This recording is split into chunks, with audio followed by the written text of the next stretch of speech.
আচ্ছা তাহলে এই উপপাদ্যটা বুঝতে পেরেছো? দেখো এবারে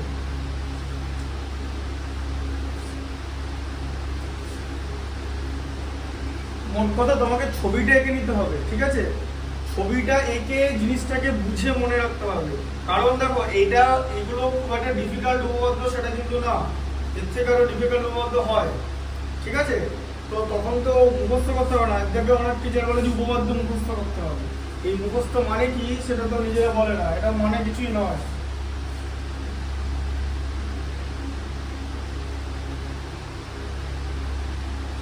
এসব মুখস্থ করে হবে না, বুঝে গেছো জিনিসটা? বুঝতে পেরেছো? মুখস্থ করে কিছু হবে না। বলো উপপাদ্যের নাম বলে পরে বলো, কত নম্বর উপপাদ্য এটা? 33। হ্যাঁ বলো পরে কি নাম বলো? প্রমাণ করি যে হ্যাঁ। ড্যাশ নয় হ্যাঁ ড্যাশ নয় এইরূপ কোনো জ্যাকে যদি এরূপ কোনো জ্যাকে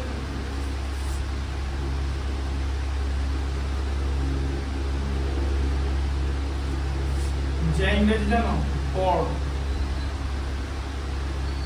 জ্যাকে যদি বৃত্তের কেন্দ্রবিন্দু আমি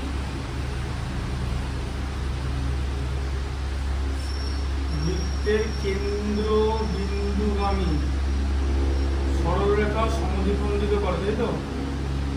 কেন্দ্র বিন্দুগামী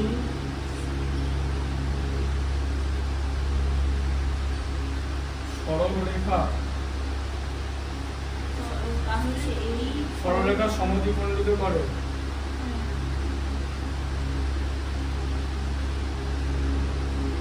এই সরলরেখাই জ্যায়ের উপর লম্ব।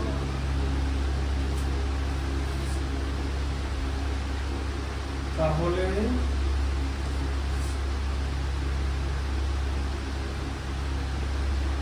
ওই সরলরেখা জ্যায়ের উপর লম্ব হবে। ওই জ্যায়ের উপর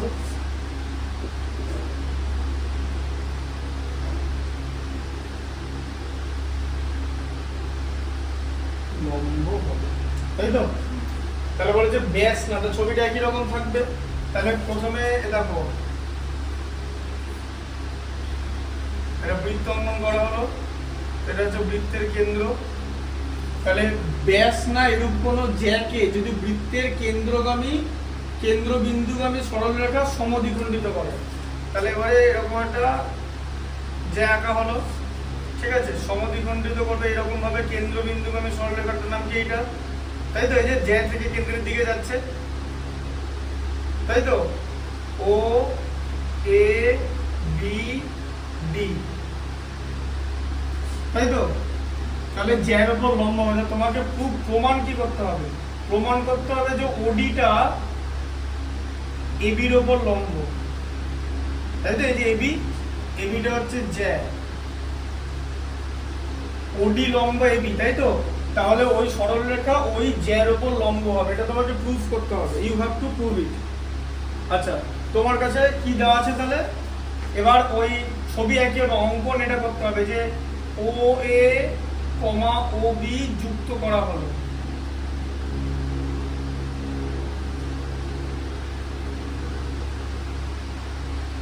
এটা যোগ করা হলো, ঠিক আছে? এই যে এই জায়গাটা যোগ করা হবে, হ্যাঁ, কারণ যোগ করে তুমি ব্যাসার্ধ দেখাবে। আচ্ছা তাহলে আবার দুখানা ত্রিভুজ পাবে তো তুমি। এই দেখো ও এ ডি এবং ত্রিভুজ ও ডিবি, ও বিডি, ও এ বলেছিলাম, ও বিডি, ও বিডি থেকে পাই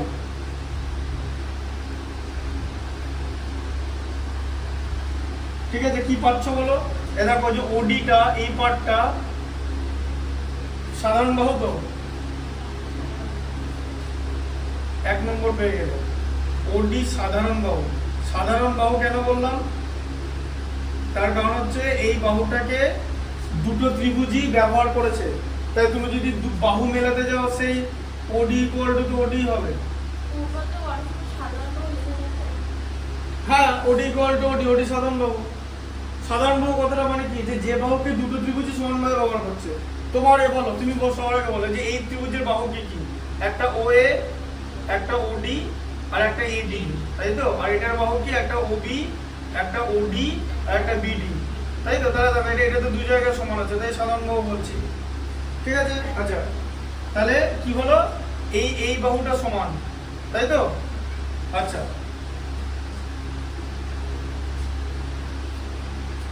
আবার এখানে তোমার কি আছে? AD ইকুয়াল, দেখো আবার এইটা আর এটা ইকুয়াল তো, হ্যাঁ? এই দেখো AD ইকুয়াল টু BD তো, কারণ বলে দিয়েছে তো যে যদি বৃত্তের কেন্দ্রকে সরলরেখা সমদ্বিখণ্ডিত করে, বলে দিয়েছে তো, সমদ্বিখণ্ডিত করে দিয়েছে তো। এখানে তো উপপাদ্য দিতে আছে, তাহলে এটা প্রদত্ত বলে লিখতে হবে, প্রদত্ত। যারা ইংলিশ মিডিয়াম করে ওরা গিভেন লেখে, GIVEN, ঠিক আছে? দুটো হয়ে গেল, আর কি পায় বলো? তাহলে দেখো দুখানে না, শোনো তোমাকে সর্বসমতা ধর্ম ব্যবহার করতে হবে। তুমি এইটা ইকুয়াল টু এটা করেছো, এটা করেছো, আর কি পাবে?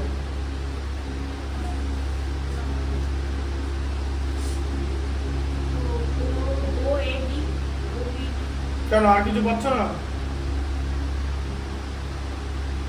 এবার দেখো এইটা আর এটা সমান হবে না? এই যে দুটোই তো ব্যাসার্ধ, এই যে OA ইকুয়াল টু OB, একই বৃত্তের ব্যাসার্ধ লিখতে হবে, ব্যাসার্ধ। ব্যাস, তিনটে বাহু সমান হয়ে গেল। তাহলে এই বাহুটার সঙ্গে এই বাহুটার সমান, এটাকে দুজনে ইউজ করছে, আর এটা ইকুয়াল টু এটা দেওয়াই আছে। তার মানে একটা ত্রিভুজের তিনটে বাহু আর একটা ত্রিভুজের তিনটে বাহুর সঙ্গে সমান। কি হবে? S সর্বসমতা সমান তো হয়ে গেল, বাহু বাহু বাহু। তাহলে OAD সর্বসম OBD, দেখো OA equal to OB, OD দুজনে ইউজ করছে, আবার AD ইকুয়াল টু BD, দেখো লাস্টে দুটো সমান, তাই তো? মিললো? এ দেখো OA ইকুয়াল টু OB, দুটো শীর্ষবিন্দু মিললো, লাস্টের শীর্ষবিন্দু দুটো মিলেছে, মাঝের দুটো মিললো, তাই তো? এই যে OD ইকুয়াল টু OD দেখেছো লাস্টে আছে, পার্টটা ঠিক আছে তো? এটা দেখে নেবে শীর্ষবিন্দুগুলো, ভুলভাল লেখা যাবে না। তুমি যদি OAD সমান এটা ওই ODB লিখে দাও তাহলে তো হবে না, তার কারণ DB লিখে দিলে এইটা আর এটা তো ইকুয়াল নয়, এইটা আর এটা তো ইকুয়াল না, এইটার সঙ্গে এটাই ইকুয়াল, তাই OA আর OB মানে OA OB লিখতে হবে, এরকম করে লিখতে হবে, যেটা আগে বোঝালাম, আগের ভিডিওতে যেটা বোঝালাম, ঠিক আছে? কারণ ওই পদটা তুমি এখানে উল্টো পদটা লিখে দিতে পারো না, এইখানে উল্টো লিখলেই এখানটা দেখতে পাবে, টিচার তো এখানটাই দেখবে যে কোন ত্রিভুজটা লিখেছে, দেখি তো।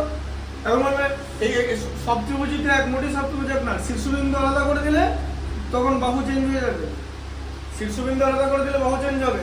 এইটা রেডিয়াস, এটা কিন্তু নয়, তাই এটা ইকুয়াল এটাই হবে, তাই OA ইকুয়াল OB হবে লিখবে, OA ইকুয়াল OB লিখে দিলে তাহলে আর বাকি D আছে, বাকি এখানেও D আছে, বসিয়ে দেবে, মিলে যাবে, একটা মিললে বাকিটা মিলে যাবে, ঠিক আছে? আচ্ছা, তাহলে এটা কি হবে? দেখো এটা হচ্ছে S সর্বসমতা মিলে গেল। আচ্ছা, এবার ব্যাপারটা হচ্ছে সর্বসমতা মিলেছে, তাহলে দিয়ে আমরা কি পাচ্ছি? এইটা ইকুয়াল এটা পাচ্ছি, এই যে ODA বলো ইকুয়াল টু ODB, কি লিখবো? সর্বসম ত্রিভুজের অনুরূপ কোণ, তাই তো? সর্বসম ত্রিভুজের অনুরূপ কোণ লিখবো, অনুরূপ কোণ, বাহু হলে বাহু লিখতে হবে, কোণ হলে কোণ লিখতে হবে, বাহু কোণ মনে রাখলে অংশ লিখে দেবে। সর্বসম ত্রিভুজের অনুরূপ কোণ, এখানে কোণ কথা লিখতে হবে, সর্বসম ত্রিভুজের অনুরূপ কোণ, তাই তো? তাহলে এই দুটো কোণ সমান তো, কিন্তু লম্ব কি করে প্রুফ করবে? সমান তো বুঝলাম, সমান হলে লম্ব হয়ে যাবে, লম্ব কি করে প্রমাণ করবে? লম্ব কি করে প্রমাণ করবে বোঝা পারে? কোণ ADB, আচ্ছা এই যে ADB মানে বুঝতে পারছো, এই লাইনটা, এটা সরল রেখা তো, এটা সরল রেখা। আচ্ছা, সরল রেখাতে যে কোণ উৎপন্ন হয় তাকে সরল কোণ বলে তো, হ্যাঁ? আচ্ছা, এটাকে যদি আমি ভেঙে দিই তাহলে কোণ ADB, এই যে দাঁড়াও, ADB না, আচ্ছা এই ADBর সরল কোণ বুঝতে পেরেছো? এই যে সোজা কোণটা, যে কোনো সরল রেখা সরল কোণ হবে, তাই তো? এই দুটো যোগ করে 180 ডিগ্রি তো। আচ্ছা, এটাকে ভাঙো, এ দেখো ADB, এ দেখো এই দেখো ODA, ODA মানে এই কোণটা। আচ্ছা এই পুরোটা সরল কোণ, তাহলে এইটা এটা যোগ করে সরল কোণ হচ্ছে তো। হ্যাঁ তাহলে ODA, কোণ ODA প্লাস কোণ ODB সমান 180 ডিগ্রি।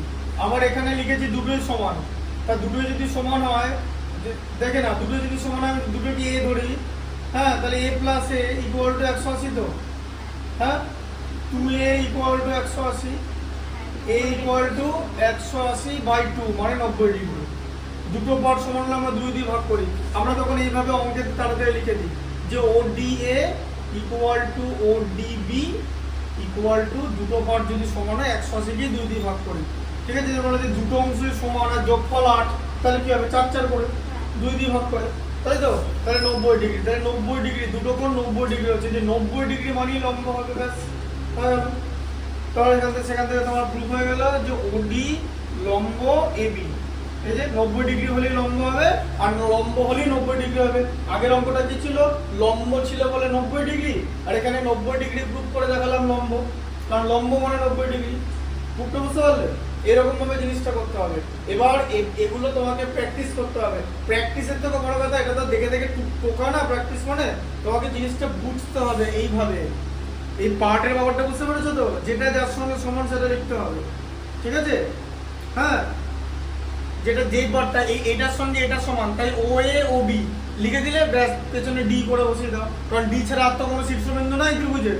দুটো শীর্ষবিন্দু তুমি সমান করে দিয়েছো, তাহলে তো 3 নম্বরটা হবেই, বুঝতে পারলে?